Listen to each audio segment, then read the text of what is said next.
just love the summer sun. Yeah, same, bro, same. But, you know what would make this a lot better? Yeah, an actual beach. Okay. It's just not the same.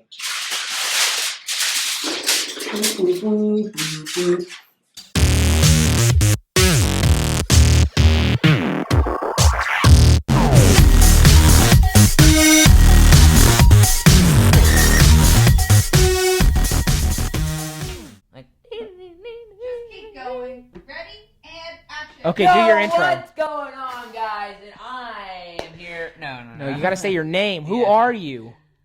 What's going on, guys? Welcome back to day 4 of Mission Day Camp. My name is Blake, and I am here with the bearded guy named Taylor. There we go.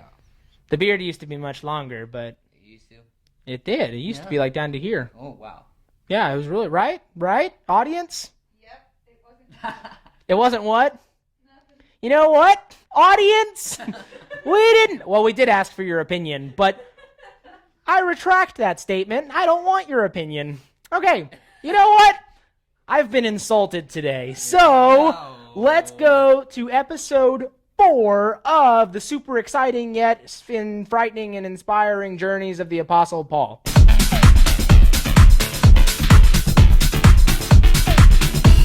If that was an acronym, I think it would be... So, I wonder what it's about today. I'm pretty sure it's about Paul, right? Okay. He's telling them that he doesn't know what will happen, but he feels like he has to go to Jerusalem. Ugh, I hate when Paul does this. Why is he always walking around in dangerous situations? Well, okay. Oh yeah, I know this story. Okay, well, it's because he knows what he's supposed to do. Like, he feels like God is calling him to do this next, even if it's dangerous. Watch. That it won't be easy at all, and he could get in trouble. I thought you said the episode was good. Like, Paul is about to get in trouble. Well, no. I don't think Paul would let anything that bad happen to himself. Let's keep going. Like, he doesn't care if he goes to prison. This is awkward because Paul says he's going to go to jail again. Oh, yikes, didn't see that one coming. He's just he's saying all that he's done for God and stuff. He's done his best and given his all to tell about God. That God can give you anything you need, or if you need anything, you can go to God. But I'm sure Paul's people are just going to convince him to stay, right? Just like that other guy did yesterday. Let's see. They're sad that they will never see Paul again, but they're gonna be brave and go with him. Oh, well, this is awkward. Wait, they're just going to let Paul just go? Well, I mean, they know it's what's right. They know this is where Paul needs to go. It's the same thing each and every day. Paul goes somewhere, he preaches about Jesus, people don't like it, he either stays or he gets kicked out. I mean, this is just kind of the same thing, so I don't know why you're so surprised. Well, yeah, but Paul is my favorite character. I do not want anything to happen to him. Maybe he'll change his mind. Maybe he won't go, right? That happens in the Bible, right? Let's see.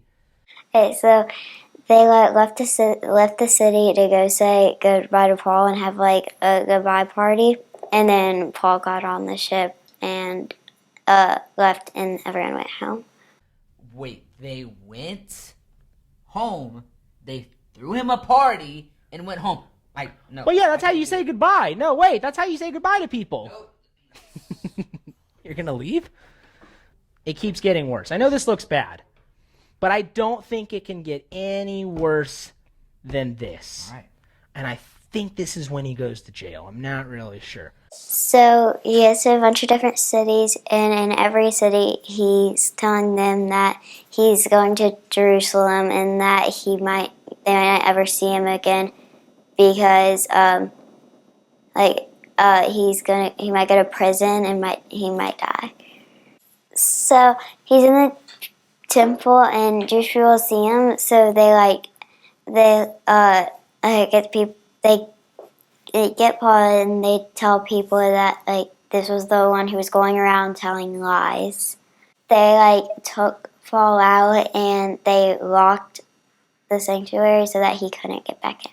Taylor, give me a false hope one more time and I'll send your birthday present back. You got me a birthday present? Yeah. Aw, that's so sweet. Thanks. No problem. Don't send it back. Not. Okay, good. Well, you just said you were. Oh, okay. It's going to work out. Watch.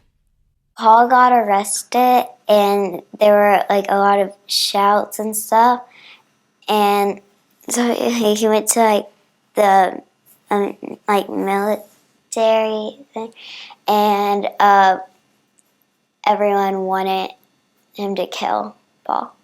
Because that's when he goes to prison. I forgot about that part. I'm sorry. You can send my birthday present back. Okay, so I'm going to try to say this as fast as I can and kind of finish up the story of Paul, because it's kind of a lot, but it's all super important. Are you ready? Yeah.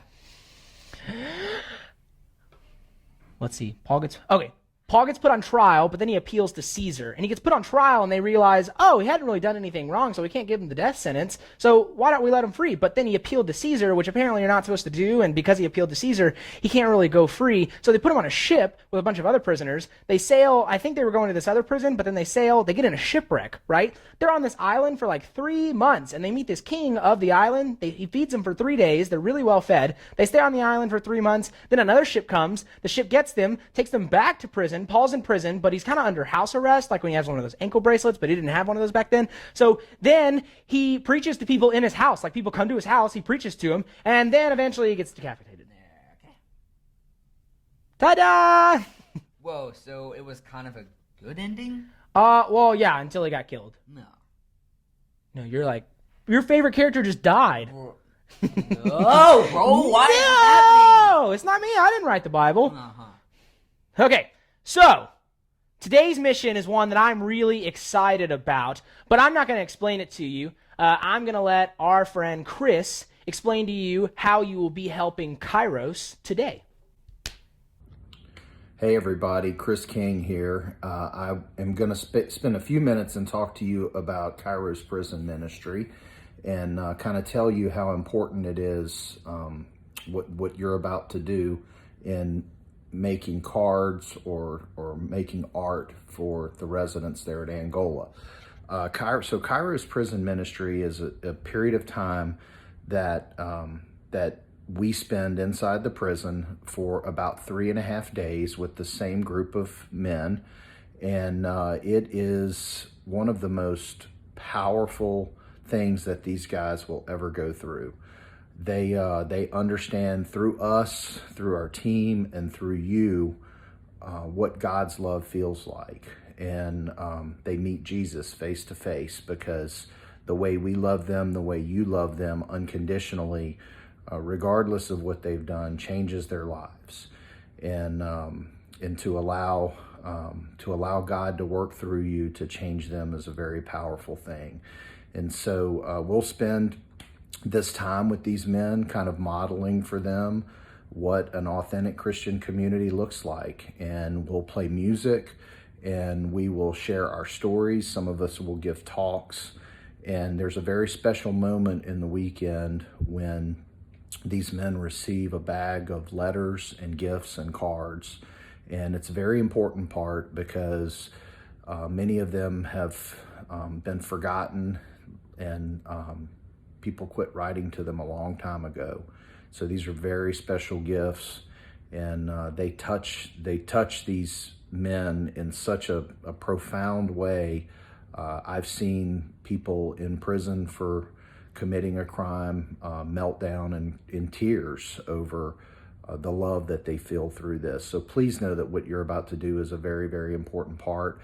of a Kairos weekend, and thank you for letting God shine His love through you, and thank you for being an instrument. And if you ever want to learn about Kairos or talk more about Kairos, I would be happy to give you any information you would like to know or answer your questions. Hope you all are having a great summer. So you've got a few different ways that you can support Kairos. Look in your devotional booklets, and it'll tell you if you're in Baton Rouge, how you can do it. If you're not in Baton Rouge, how you can still help. You might have to print some things out, so hopefully you have a printer at your house. And go! We'll see you tomorrow for the very last day of Mission Day Camp. Peace! Every time. I love it.